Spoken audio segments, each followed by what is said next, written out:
रस के कारण से वो उसकी मौत हो जाती है। कमल के फूल में बैठ जाता है, रस लेता है और रस लेते लेते इतना मग्न हो जाता है कि शाम हो गई पता नहीं चलता है। और कमल की वृत्ति क्या है, शाम होने से वो सिकुड़ जाता है और सिकुड़ने के कारण वहीं फंस करके वो मर जाता है, रस के कारण। पतंगा पतंगा भी तो पता नहीं चले, बरसात लावा बख्तर की जहाँ बिजली जला पद्धति यहाँ जाके मनजा पाते। तो पहले ये साक्षी बने तो बिजली के समय में लीजिए, तो दिया के समय से। तो पतंगा क्या करता है, रूप के पीछे भागता है, रूप के पीछे, और उसको देखकर पकड़ना चाहता है और उसी ज्योति में जा करके उसका प्राणांत हो जाता है, वो मर जाता है। एक विषय रूप के पीछे। हम लोग भी कभी कभी गुण को नहीं देखते, रूप के पीछे हमारे युवान भक्ति रहते हैं, चाहे बेटियां हो चाहे बेटे हो। ये बहादुरी नहीं है। लोगों को केवल चेहरे को मत देखो, चेहरा न देखो, दिल को देखो। इसे गीत में फिल्मी चेहरे ने सबको लूटा है ना, ऐसे कुछ फिल्मी गीत है, बिल्कुल सही है। दिल को देखो।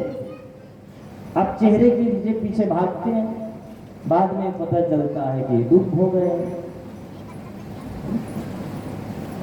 ये बहादुरी नहीं है। हमारे मुक्त जी कहते हैं, मुक्त जी के शेर है, शायर है, शेर है, बहादुर वह नहीं जो सागर में कूदे हिमालय से। बहादुर वह नहीं जो सागर में कूदे हिमालय से, रूप पर जो न फिसले बहादुर उसे कहते। ये है बहादुर। तो ये पतंगा जो है रूप के पीछे भागता है, मृगा शब्द के पीछे भागता है। मृग को पकड़ने वाले शिकारी होते हैं सावर जाति के, बंसी बजाने में निपुण होते हैं। तो बंसी की धुन को सुन करके मृग वहीं ठहर जाता है, ठीक। और पीछे से शिकारी आता है, पैर पकड़ लेता है। अब वो पकड़ ली तब उसका पूजा थोड़ी कर दी, समझ जा। किसके पीछे, शब्द के पीछे। मीन मछली, मछली जो है गंध के पीछे भागती है। और वो भी गरीब वाले, अब तो गरीब वाले नंदा भी ना बहुत कम है।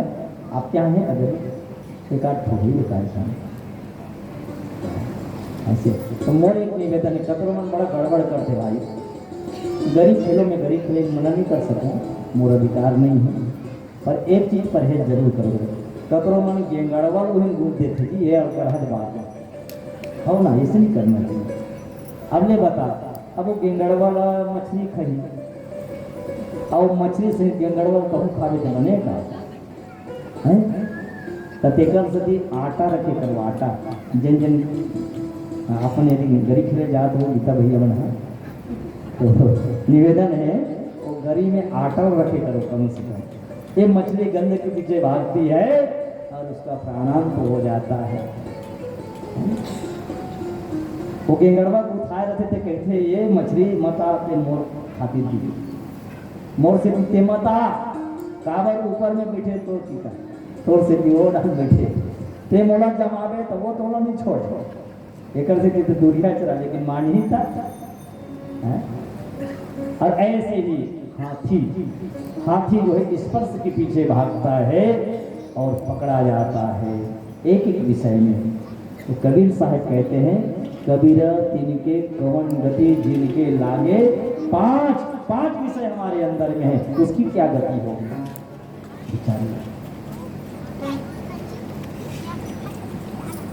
इसलिए संयम नियम आवश्यक है। मानव के तन को पाए हैं तो इस पर इसकी महिमा को समझें।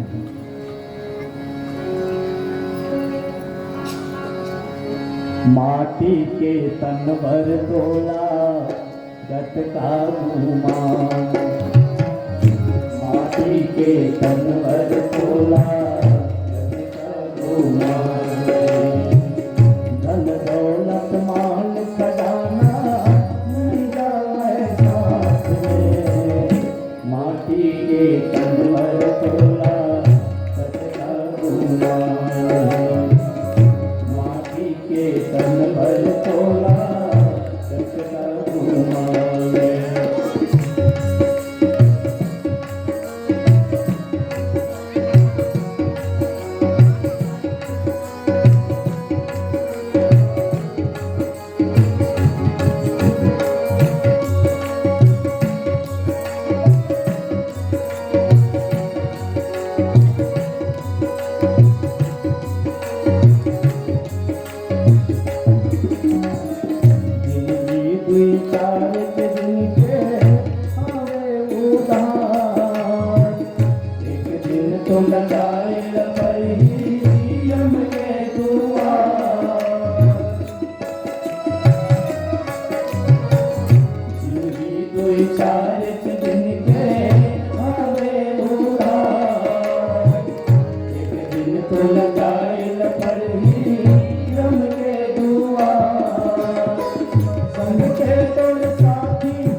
बोले पावन प्रज्ञा पुराण की।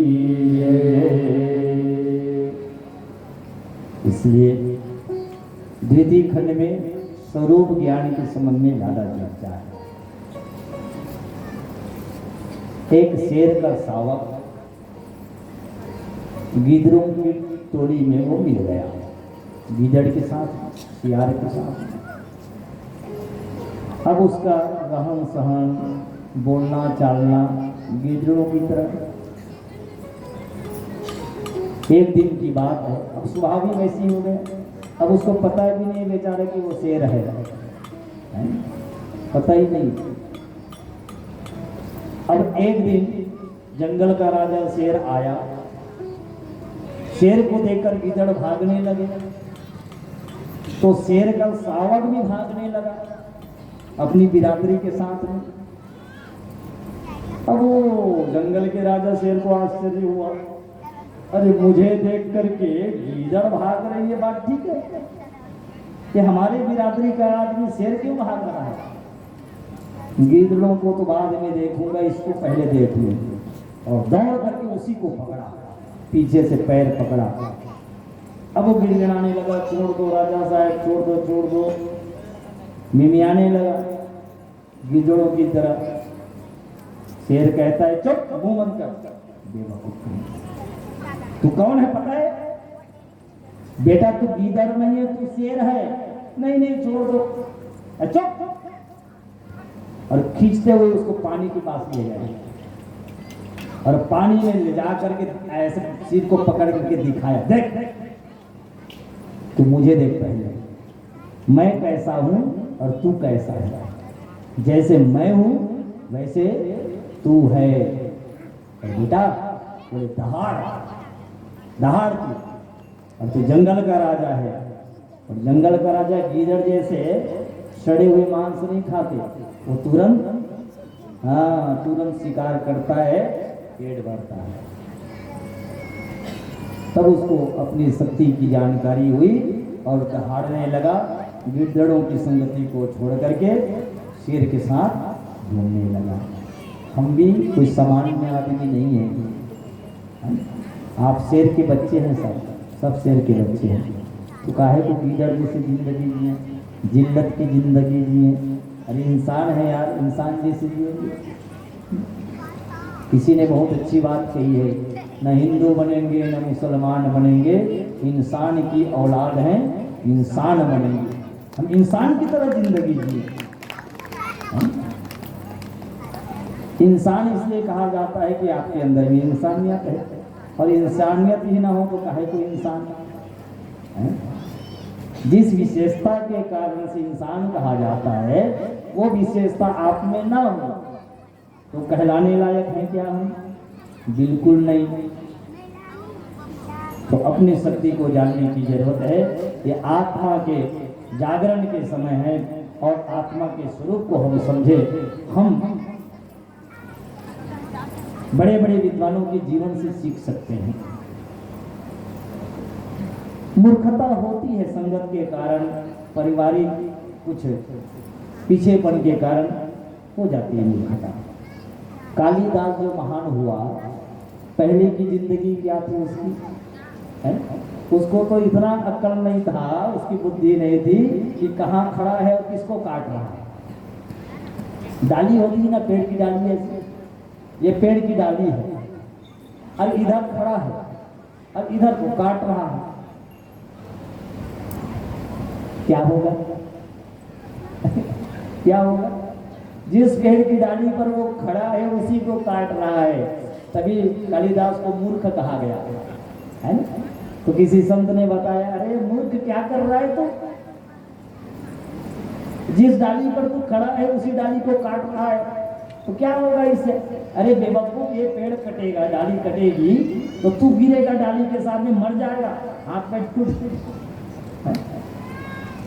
ऐसे कभी कभी हम अपने कुछ कुछ आदतों के कारण अपने पैर में कुल्हाड़ी मारते हैं। बहुतों को लगता है, जैसे हम गायत्री परिवार को मना करते हैं ना कि भैया पाउच भी खा रहे हो तो तुम लिमिट में खाओगे तो चल सकता है, लेकिन तो मुँह छरीता नहीं रहा है जी 24 घंटा। तो बड़े बड़े कतरो आदमी में कैंसर हो गए, बर्बाद हो गई जिंदगी, जवान जवान छोकरा मन निपट गए, कतरो मन के मुँह हाथ उड़े नहीं। मैं एक बार खंडेलवाल होटल के राजनांदगांव में एक 21 साल के लड़का वो पोहा खाता है, तो अगर मुँह उड़े नहीं, अतरी कनूले तो चम्मच में पोहा ऐसे करे, एक ठक उंगली में से बेलचा मारने के ले बता, ये भी कोई जिंदगी है?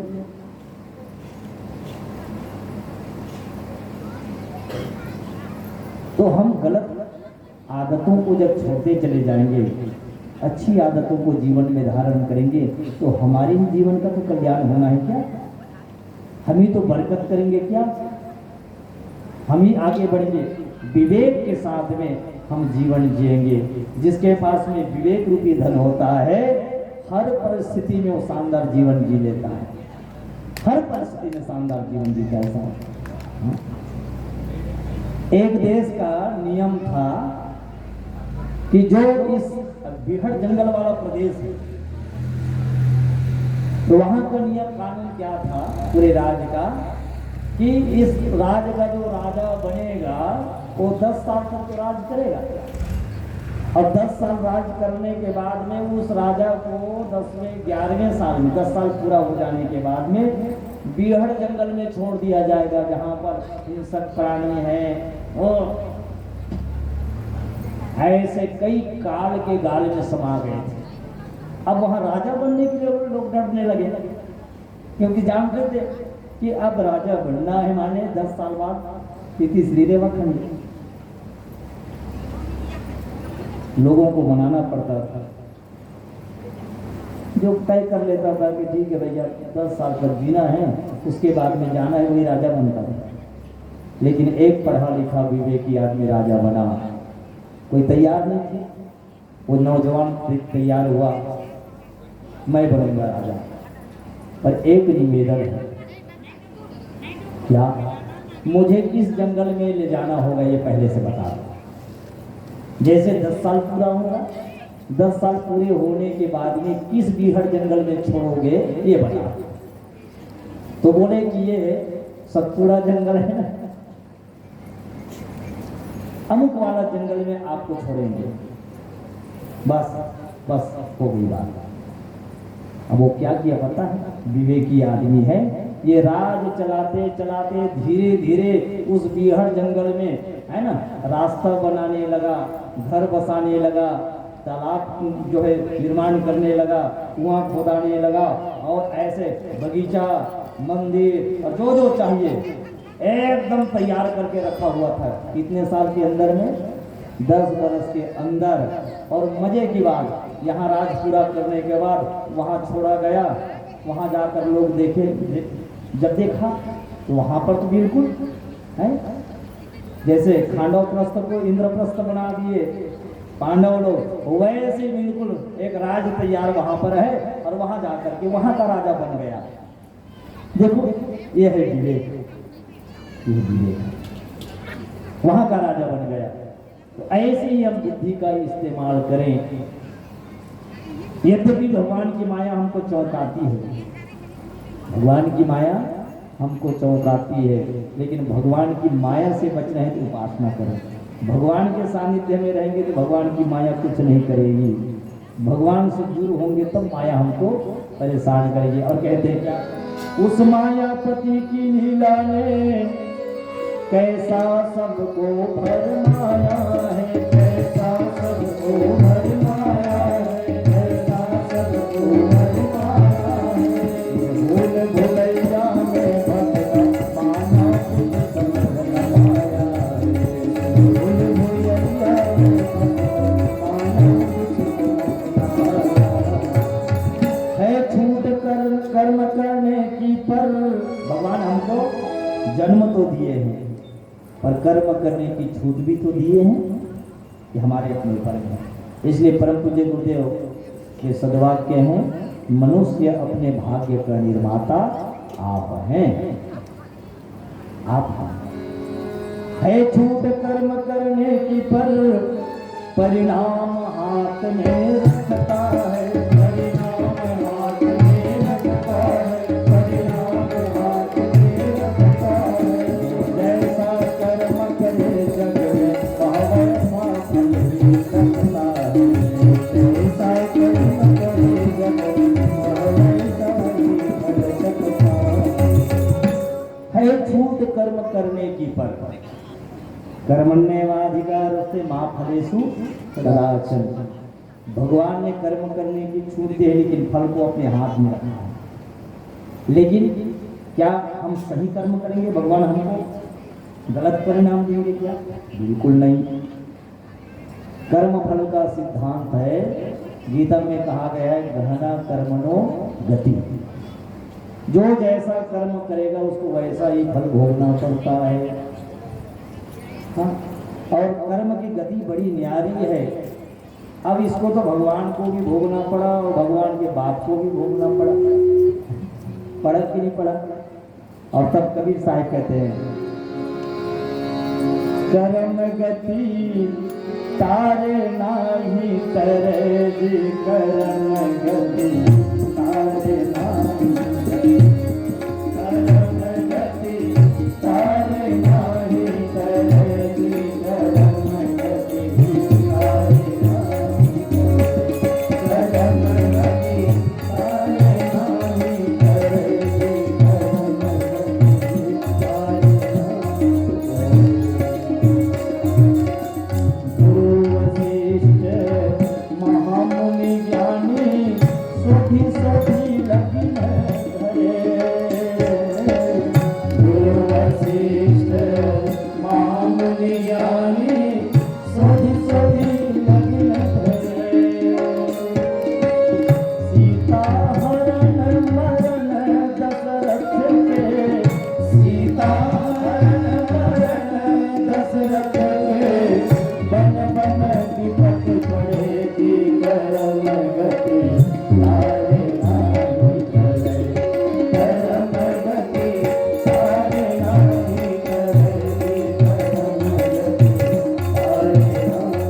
नाही करे, कर्म गति तारे नाही करे जी, कर्म गति तारे नाही करे, कर्म गति तारे नाही करे जी, भगवान नारायण को भी भोगना पड़ा। नारद जी विवाह करने वाले थे, मैंने पहले दिन कथा सुनाई है। और उस विश्व मोहिनी को कौन ले गए? भगवान नारायण ले गए। और नारद जी ने श्राप दे दिया भैया कि जैसे मैं एक नारी के विरह में तड़प रहा हूँ, आप भी जन्म लोगे, नर्तन धारण करोगे और नारी के विरह में तड़पोगे, बन बन विपत्ति। भगवान को भोगना पड़ा। बाली ने कहा, धर्म हेतु और करे गोसाई और मारे मोही व्याध की नाई। भगवान मन ही मन मुस्कुरा करके कहा कि ठीक है बाली, तू भी हिसाब किताब बराबर कर लेना, आगे चलकर हिसाब किताब बराबर कर लेना। और रामा अवतार में तो नहीं, कृष्णा अवतार में भगवान हिसाब किताब बराबर कर दिए। जब यदुकुल का अंत हुआ, अंत समय आया, तो भगवान पेड़ के नीचे पैर, एक पैर के ऊपर दूसरे पैर डाल करके लेटा हुआ है। नियति की इच्छा तो भगवान जानते हैं। और जरा नाम का शिकारी उस चमकीले पैर को देखकर मृगा के धोखे में बाण चलाया और उसी के कुल खानदान दुर्वासा ऋषि के श्राप से मूसल उसी को अपने उसमें लगाया था बाण में। वही बाण भगवान के चरणों में आकर के लगा और भगवान अपने धाम को चले गए। हिसाब किताब बराबर की हिसाब किताब बराबर कर दिए। और वही बाली, जिस बाली को भगवान ने मारा, वही बाली दूसरे जन्म में जरा नाम का शिकारी हुआ। ये तो भगवान की बात हो गई। भगवान को भोगना पड़ा और भगवान के बाप को भी भोगना पड़ा।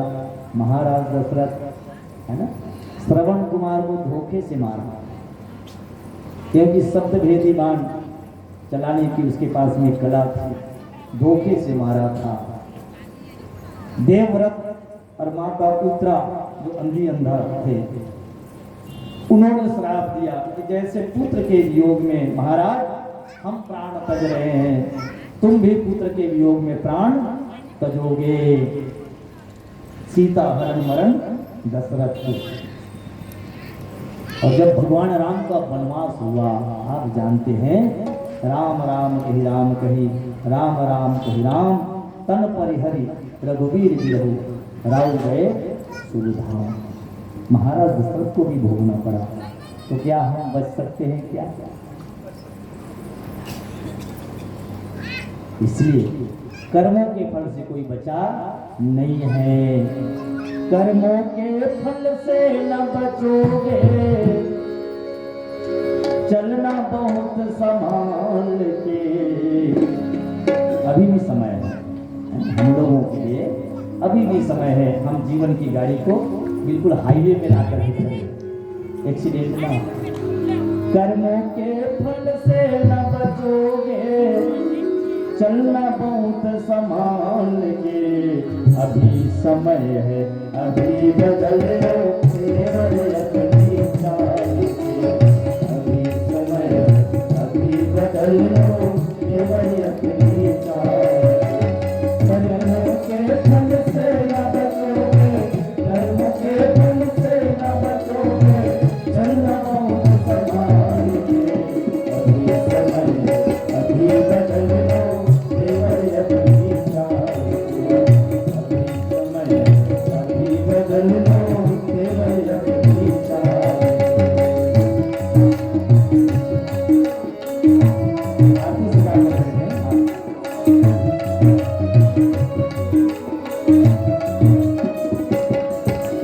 कोठी कार तिजोरी भर लो, चोरी और मिलावट कर लो, कोठी कार तिजोरी भर लो, चोरी और मिलावट कर लो, खूब खराबा लोक मचा लो, जो भी चाहे सो सब कर लो, खून खराबा लोक मचा लो, जो भी चाहे सो सब कर लो, आएगी किस काम करी, आएगी किस काम करी, यमने रखी संभाल के, अभी समय है अभी बदल लो तेवर अपनी चाल के, अभी समय है अभी बदल लो तेवर अपनी चाल के।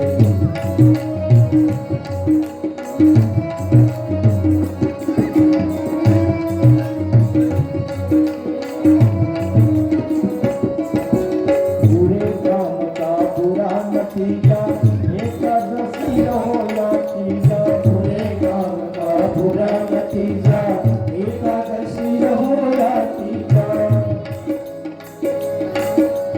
शुभ कर्मों से जो मन भेजा, धन वैभव कभी न सीजा, शुभ कर्मों से जो मन भेजा, धन वैभव कभी न सीजा, बोएगा जो काटेगा, बोएगा जो काटेगा, यही सुअक्षर भाल के, अभी समय है अभी बदल लो तेवर अपनी चाल के, अभी समय है अभी बदल लो तेवर अपनी चाल के।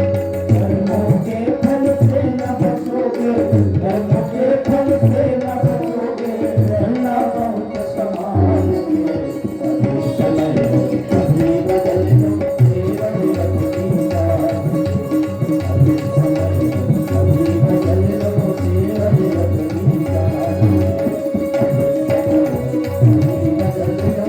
समय है अभी बदल लो तेवर अपनी चाल के।